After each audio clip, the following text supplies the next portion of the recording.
Bismillahirrahmanirrahim.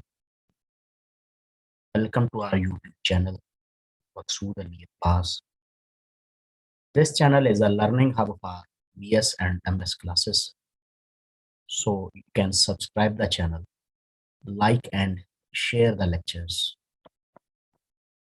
Our subject calculus for our mathematics 2. Today our topic examples of one-sided limit and continuous function.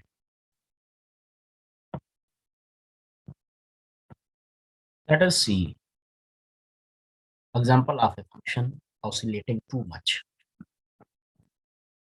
y equals sin 1 over x.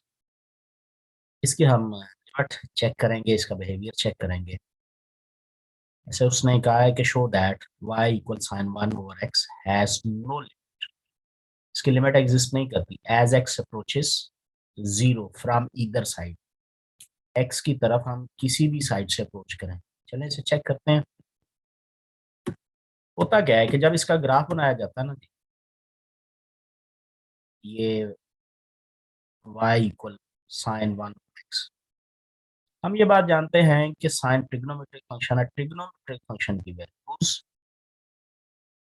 जो इसकी range है वो -1 से 1 है। इसका मतलब वैल्यूज -1 से 1 के दरमियान रहे। तो जैसे ही हम ये राइट हैंड लिमिट में x से 0 की तरफ जाए या लेफ्ट हैंड लिमिट एवेल्युएट करते हुए from this side we will approach towards the 0। तो होता क्या है कि हमारी किसी भी नई वैल्यू के लिए जैसे ही x के करीब जाते जाएं, चलते जाएं, तो ये फंक्शन की वैल्यू ऑसिलेट करती है बहुत जल्दी। किसी एक जगह पर वैल्यू ठहरती नहीं।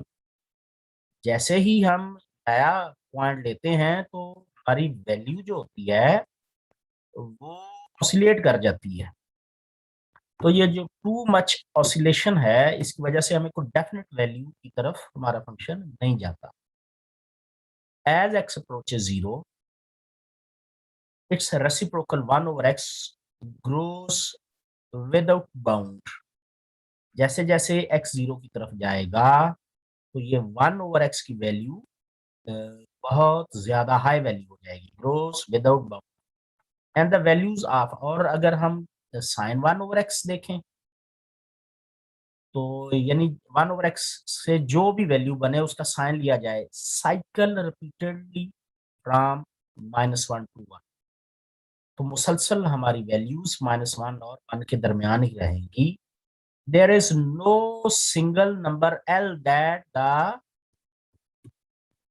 function's value stay increasingly close to as x approaches 0। जैसे ही हम x 0 को अप्रोच करता है तो जो वैल्यू है को डेफिनेट वैल्यू नहीं मिलती। हमारी जो वैल्यू है वो ऑसिलेट कर जाती है। This is true even if we restrict x to the positive values और टू द नेगेटिव वैल्यूज। कहता है ये सिलसिला कार, चाहे हम x की पॉजिटिव वैल्यूज से 0 की तरफ आए या x की नेगेटिव वैल्यूज से 0 की तरफ आए, दोनों सूरतों में उसकी वैल्यू ऑसिलेट कर जाती है, किसी खास नंबर की तरफ अप्रोच नहीं करती। This function has neither a right hand limit nor a left hand limit at x equal 0। तो रिजल्ट क्या निकला कि इसकी दोनों लिमिट्स एग्जिस्ट नहीं करती। ये function y equal sin 1 over x has no limit as x approaches 0। Next example देखते हैं जी। ये आपने एफएससी में भी पढ़ी थी। Limit theta approaches 0 sin theta over theta, but theta must be in the radian। यहाँ जो हमारे पास लिमिट आती है एवेल्युएट होने के बाद, limit theta approaches 0 sin theta over theta equal 1 होती, तो इसको सैंडविच थ्योरम अप्लाई करके प्रूफ किया जाता है। लेकिन ये प्रूफ एफएससी में तो है इसका, यहाँ हमने इसका जस्ट इसकी कोई एप्लीकेशन करनी है। क्या है, limit theta approaches 0 sin theta over theta equal 1। ये फार्मूला है, थीटा है इसमें रेडियन की। तो ये उसने शो भी करवाया हुआ है कि डिफरेंट अगर वैल्यूज आप यहाँ पर अप्लाई करते हैं तो ये फंक्शन हमें क्या देता है। जो जो वैल्यू अप्लाई की जाए, जवाबन वैल्यूज को ब्लू कलर में शो किया गया है। जैसे ही आप ये जीरो की तरफ बढ़ते हैं तो इस फंक्शन की वैल्यू जो यहाँ पर लिमिटिंग वैल्यू आ जाती है। लाइकवाइज अगर आप लेफ्ट साइड से भी आते हैं तो लिमिटिंग वैल्यू 1 आती है जीरो पर। ये एफएससी में भी असातिज़ा ये प्रूफ करवाते हैं इस तरह से। ये जो हमारे पास ट्रायंगल, फिर ट्रायंगल, आर्क का इस्तेमाल करके, सेक्टर का इस्तेमाल करके ये प्रूफ किया जाता है। तो ये इन डिटेल यहाँ प्रूफ मौजूद है। अपनी दिलचस्पी के लिए आपके सामने है, अपने एफएससी में किया हुआ है।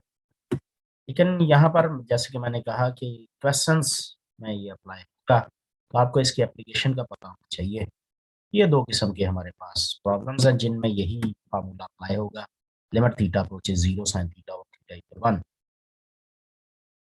हाफ एंगल आइडेंटिटीज हमने पढ़ी हुई है, वहां से ये फार्मूला अप्लाई किया गया। कॉस एच माइनस वन को हटाकर ये आ जाएगा minus two sine square H by. ठीक है जी। अब यहाँ पर इस टू इस एच पर डिवाइड कर दें, फिर एच बाई टू को थीटा पुट कर दें, ये एक नई शेप आ जाएगी। तो यहाँ हमारे पास साइन थीटा और थीटा एक फार्मूला बनेगा, जबकि एक साइन थीटा अलग होगा क्योंकि पावर है। तो इसका आंसर 1, जबकि इसका 0 हो जाएगा। अल्टीमेटली हमारे पास इसका आंसर 0 आ गया। ये एक और इसका बी पार्ट है, sine 2x over 5x limit X approaches 0। अच्छा, फार्मूला तब अप्लाई होगा अगर साइन 2x के नीचे डिवीजन में भी 2x हो। अब यहाँ 2 लाने के लिए वो 2/5 से मल्टीप्लाई किया गया, ये 2x बन गया, फार्मूला कंप्लीट हो गया।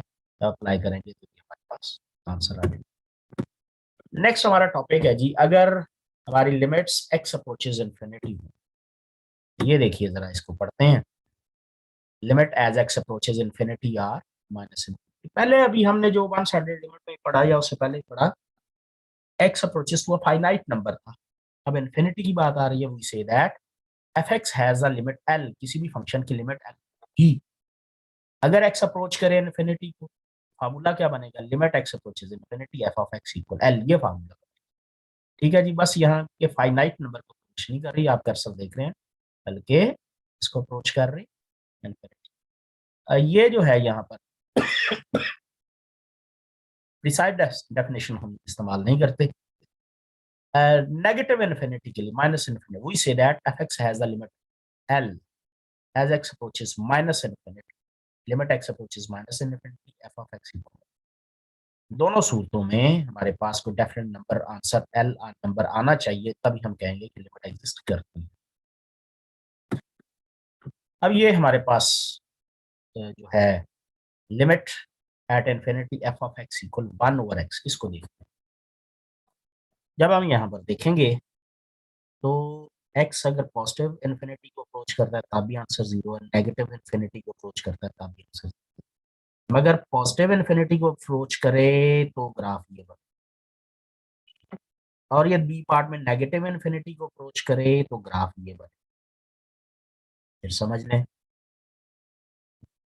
हमारे पास इस फंक्शन में अगर आप 0 के करीब की वैल्यू पुट करें, 0 के 0.1, 0.2, 0.3, 0.4, 0.5, फिर आगे 2, 2.5, 3, 3.5 वैल्यूज लगाते चले जाए, ऐसे ग्राफ पर। लेकिन अगर आप पॉजिटिव इन्फिनिटी को जाना है, इसका मतलब आपने long the x axis value लगाते चले जाना, 4, 5, 6, 7, 8, 9, 10 वैल्यूज लगाते चले जाए हत्ता कि इन्फिनिटी को अप्रोच कर जाए। तो ये आपका ग्राफ जैसे जैसे आप अगली से अगली वैल्यू लगाते जाएंगे, ये डाउन, ये रेड शो किया गया है कि ग्राफ इस तरह से डाउन होता चला जाएगा। ये एक्स एक्सिस से बीट नहीं करेगा, बल्कि उसके साथ साथ चलेगा। हर लम्हा ये लगेगा कि ये जीरो, ये एक्स एक्सिस से मिलने की कोशिश कर रहा है। लेकिन चूंकि हम एक्स इन्फिनिटी को अप्रोच कर रहा है, इन्फिनिटी को अटेन नहीं करता, अप्रोच करता है, इस तरह ये वैल्यू भी 0 को अप्रोच करती है। अब इसमें माइनस इन्फिनिटी भी देख लें आप। यहाँ पर -1 लगाएं, -2 लगाएं, -3 लगाएं, वैल्यूज आएंगी, उस तरह से ग्राफ आता चला जाए। जैसे ही आप माइनस इन्फिनिटी की तरफ जाएंगे ग्राफ भी एक्स एक्सिस से मीट करने की कोशिश करेगा, जीरो उसकी लिमिट आएगी। ये हमारे पास। अब जरा लिमिट लॉस जो आपने पहले पढ़ रखे हैं ये वही उसी तरह के हैं, डिफरेंट नहीं है। साम रूल क्या है, डिफरेंस रूल क्या है, ये आपकी मल्टीपल चॉइस बन सकती है पेपर में। प्रोडक्ट क्या है, कांस्टेंट मल्टीपल क्या है, क्वेश्चन पावर। तो ये सारे के सारे रूल्स आपने पहले पढ़ रखे हैं। अब ये क्वेश्चन देखें और इसमें देखिए कौन सा रूल है। 5+1/x लिमिट एक्स अप्रोचेज, तो जाहिर है लाभ आपने दोनों टर्म्स को अलग अलग लिमिट अप्लाई करनी है, तो इस सामने ठीक है जी। अब ये कांस्टेंट है, कांस्टेंट की लिमिट सेम हुई 1/x, ये एक्स अप्रोचेज इन्फिनिटी लगेगा, जीरो पर हम सॉल्व करते हैं, इसमें ऐड कर दे 5 आंसर। अब हमारे पास ये आ गया limit x approaches minus infinity pi 3√x, ये कांस्टेंट्स हैं, ये लिमिट से बाहर भी शिफ्ट किया जा सकता है। Limit x approaches minus infinity जब यहाँ पर अप्लाई करेंगे तो ये प्रोडक्ट रूल लग जाएगा, हर सब पर अलग अलग ये कांस्टेंट वैसे ही। तो ये अभी हमने ऊपर पढ़ाया 1/x की लिमिट जब x approaches minus infinity, answer zero आता है। तो दोनों में जीरो आंसर, प्रोडक्ट के बाद फाइनल आंसर जीरो आता है। ऐसे सवाल मल्टीपल चॉइस में आते हैं कि ये क्वेश्चन देकर 4 सवाल जवाब आपके सामने रखे जाते हैं और आपसे कहा जाता है कि इनमें से पहचानिए सही आंसर कौन सा होगा। याद रखें इस किस्म के क्वेश्चन मल्टीपल चॉइस में पूछे जाते हैं। ये एक आप limit at infinity of rational functions, इसकी टेक्निक का जानना बहुत पता होना चाहिए कि अगर हमारे पास रैशनल फंक्शन हो, लिमिट एक्स अप्रोचेज इन्फिनिटी हो, तो उसको सॉल्व करने की टेक्निक क्या हो। तो उसकी टेक्निक ये होती है, ये बात आपने याद रख लेनी है, ज़हननशीन कर लेनी है। ये नहीं, रैशनल फंक्शन की एक्स अप्रोचेज इन्फिनिटी पर लिमिट एवेलुएट करनी हो तो डिनोमिनेटर की मैक्सिमम पावर को कॉमन करते हैं, या मैक्सिमम पावर जो भी होगी उससे न्यूमरेटर डिनोमिनेटर दोनों को डिवाइड करते हैं। ये बात याद रखी जानी चाहिए। अब आप देखें कि डिनोमिनेटर को देखना, मैंने न्यूमरेटर को नहीं, पहले डिनोमिनेटर, इसमें मैक्सिमम पावर कितने एक्स स्क्वायर, तो एक्स स्क्वायर को आप डिवाइड करें ऊपर भी नीचे भी, जब डिवाइड करेंगे तो जो टर्म्स बनेगी आपके सामने। अब आप एक्स अप्रोचेज इन्फिनिटी अप्लाई कर दिए, यहाँ पर यहाँ पर यहाँ पर यहाँ, ये सारे जीरो हो जाएंगे, 5/3 बचेगा, ये आपका आंसर। अच्छा, ये तो एक ऐसा केस देखा जिसमें डिग्री बराबर थी। अब ऐसा केस देखते हैं जिसमें डिग्री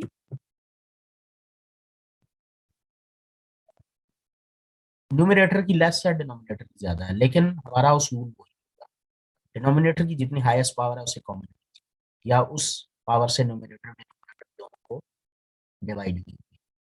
जो तो जब डिवाइड करेंगे ये 11x ओवर एक्स के x cube over x cube 2x cube over x cube minus 1/x cube. इस प्रोसेस के बाद जो चीज़ें बाकी बचेगी वो ये, लिमिट अप्लाई करें यहाँ पर भी माइनस इन्फिनिटी, यहाँ पर अप्लाई करने पर जो हमारे पास आंसर बनेगा, ये भी जीरो, ये भी जीरो, ये भी जीरो, ये नीचे टू रह जाएगा, तो 0/2 दैट इज जीरो आंसर। तो ये हमने देखी हैं कुछ एग्जांपल्स। अब जो नेक्स्ट हमारे पास हॉरिजॉन्टल एसिम्पटोट्स, ये सारे दस हमारा टॉपिक नहीं, जैसे ये टॉपिक अगर आया तो इसे हम पढ़ेंगे, स्टडी करेंगे। तो एसिम्पटोट्स की बजाय हमारा जो नेक्स्ट टॉपिक है वो है जी continuous function, infinite limits, vertical asymptotes. Asymptotes अभी हम डिस्कस नहीं कर रहे, सारे दस इसको हम ड्रॉप कर रहे हैं। तो अभी हमारा टॉपिक कंटिन्यूस फंक्शन होगा। We are searching for the topic continuous functions. Exercise, yes, continuity। Continuous function के हवाले से आपके आपके पास जो सबसे बेहतरीन जामे कम्प्रिहेंसिव डेफिनेशन है वो वही डेफिनेशन है जो एफएससी की बुक में लिखी गई है। तो वहाँ पहले ही चैप्टर में 1.3 आपकी FSc second year mathematics, 1.3 exercise limit की है, जबकि 1.4 आपकी कंटिन्यूटी की है। उस एक्सरसाइज से पहले जो थ्योरी है वहां पर कंटिन्यूस फंक्शन की जो डेफिनेशन है वो हम इस्तेमाल करते हुए यहाँ पर आगे बढ़ेंगे।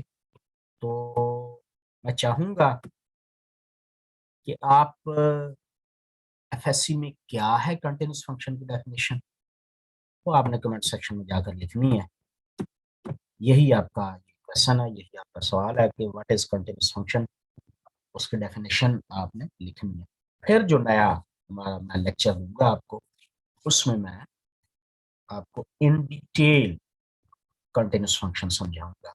लेकिन पहले मैं ये जानना चाहूंगा, क्या एफएससी की डेफिनेशन आपकी ग्रिप में है या नहीं है। तो कमेंट सेक्शन में जाकर कंटिन्यूस फंक्शन की एफएससी वाली डेफिनेशन आपने लिखनी है। आज के लिए इतना ही, बाकी जो है कंटिन्यूस पर मजीद बहस नेक्स्ट लेक्चर में करेंगे।